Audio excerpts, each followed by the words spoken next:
Before the feast of Passover, Jesus knew that his hour had come to pass from this world to the Father. He loved his own in the world, and he loved them to the end. The devil had already induced Judas, son of Simon the Iscariot, to hand him over.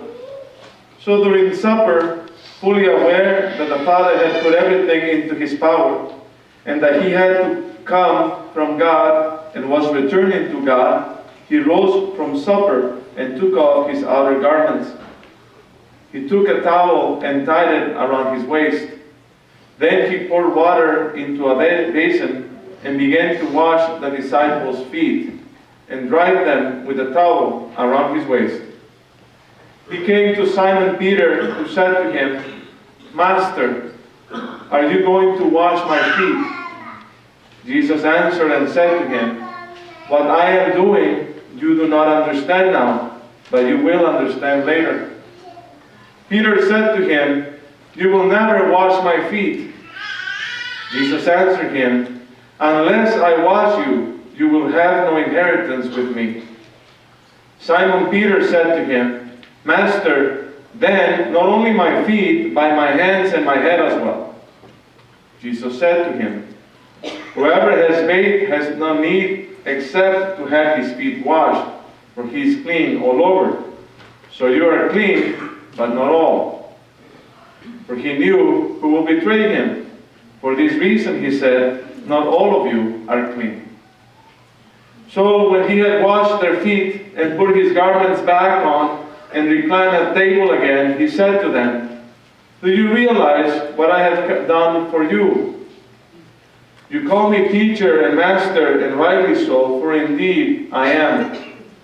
If I, therefore, the master and teacher, have washed your feet, you ought to wash one another's feet. I have given you a model to follow, so that as I have done for you, you should also do." The Gospel of the Lord. Praise to you, Lord Jesus Christ.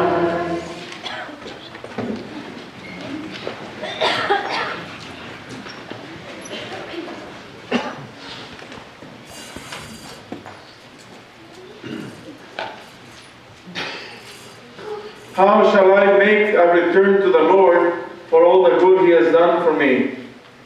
The cup of salvation I will take up, and I will call upon the name of the Lord.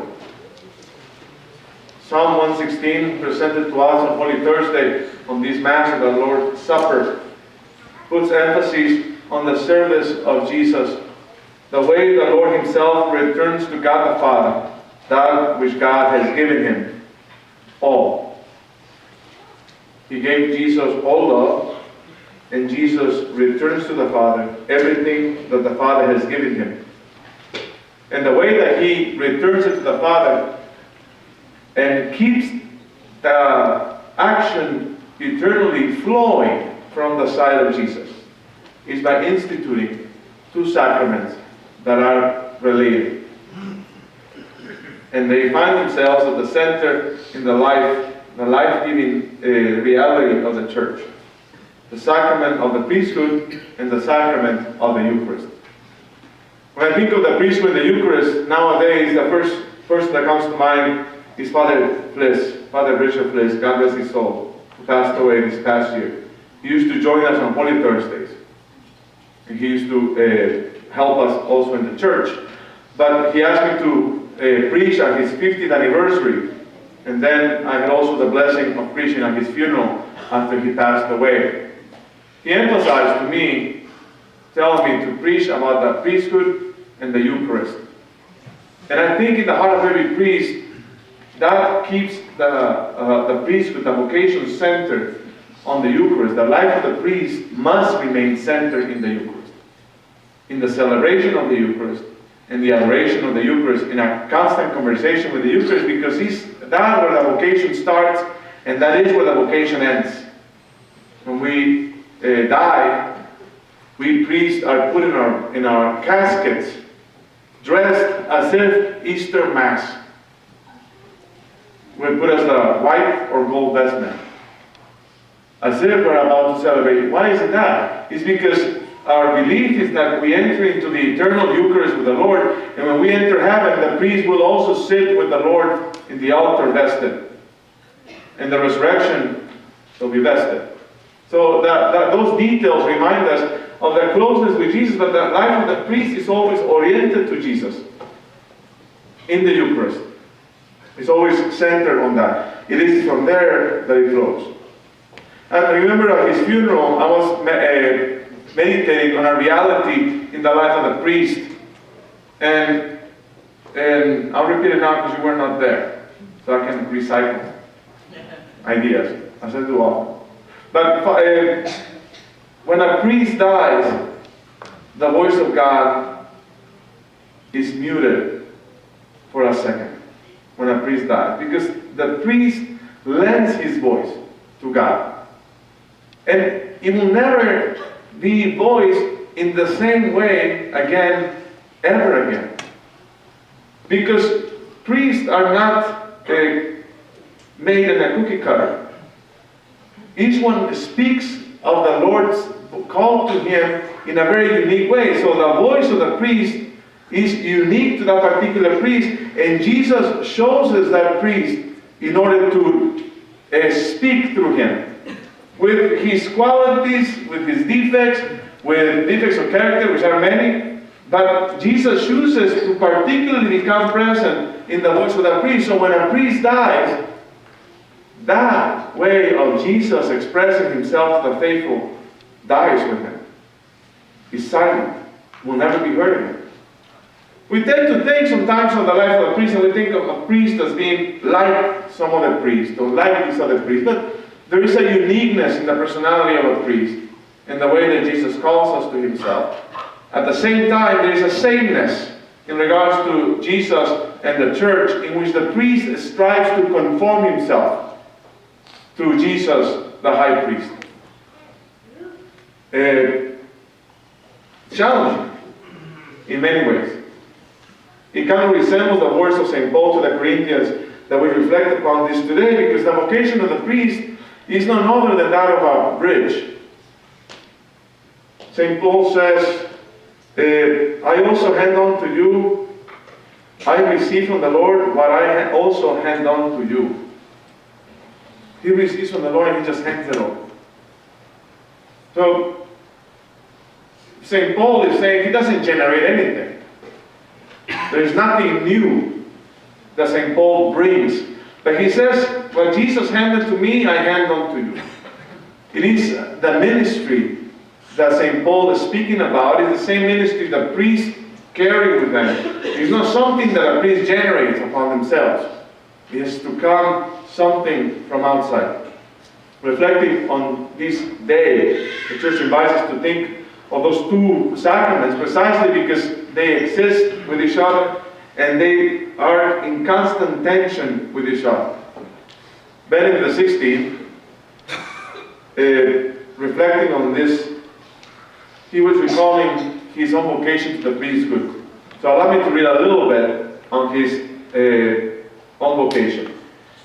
When he began to think about the priesthood, he was thinking as a theologian, but at the same time, it's not the same just to be a theologian. He says, indeed, the work of the parish also can often lead very far away from that and makes completely different demands than being just a theologian. The call to the priesthood is not only for him, was only to teach, but it was also the pastoral works that entails with it. And he explains a little tension that he was existing within him. Since I was rather different and downright unpractical, he says, since I had no talent for sports or administration or organization, I had to ask myself whether I would be able to relate to people.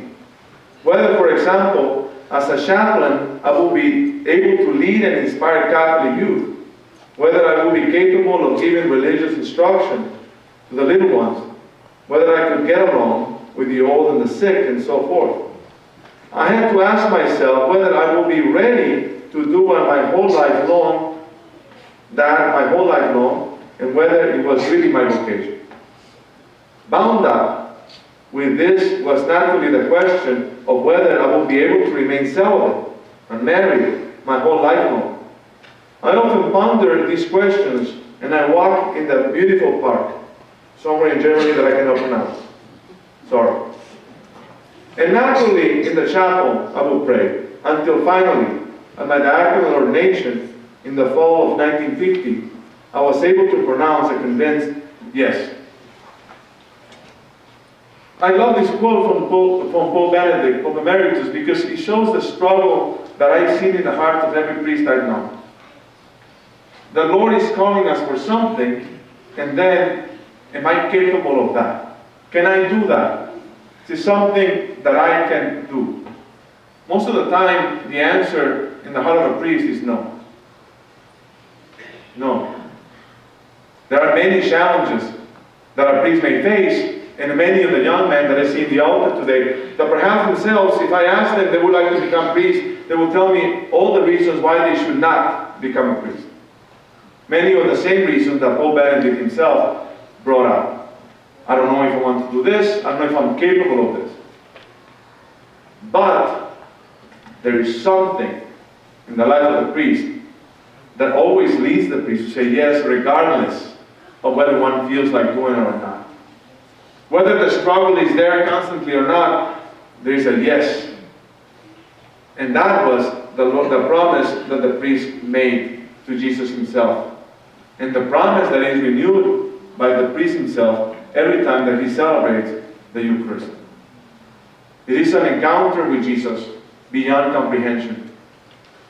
The dignity, the ability to hold him, to see him in the pattern, is the most moving reality that I as a priest can face.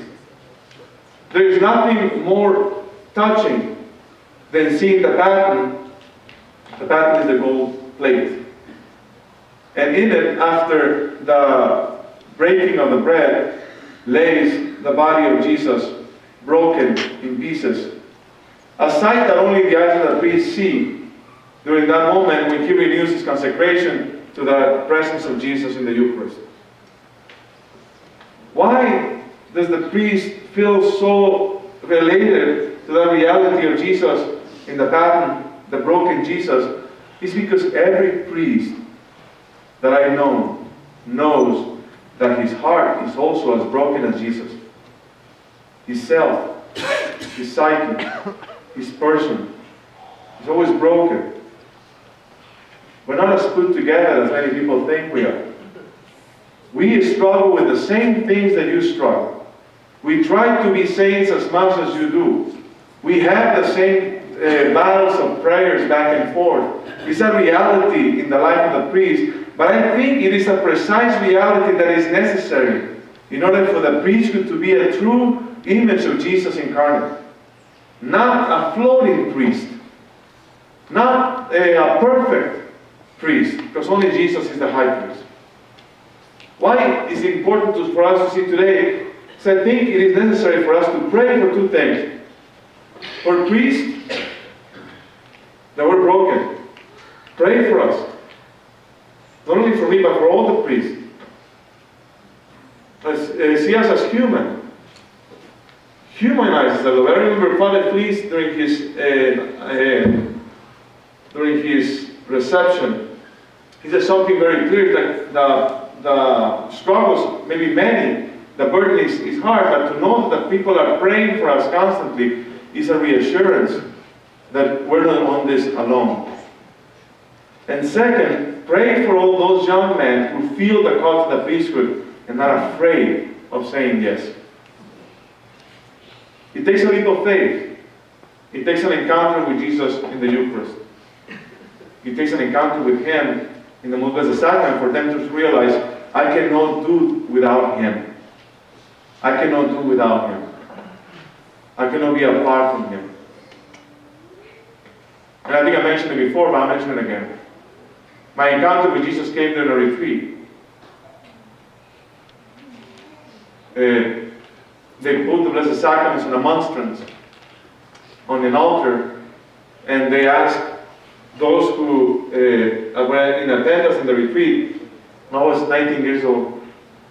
They asked us if we would be willing to make a commitment to the Lord. And it went something like this. We will come out to the altar, and the priest would ask us, we put our hands on the book of the Gospels like I have here, and the priest, and that occasion was Monsignor Treviso, who gave a confirmation class, mass 2 weeks ago. And he asked, do you have faith? That's the question. Do you have faith? By the way, in the Gospel. And the response was, yes, but help my unbelief. Like the man in the Gospel who was asking for the healing of the young demoniac. And for me, that moment was the most intimate moment with Jesus. There were other people there, but it felt like it was only he and I. And I made a commitment.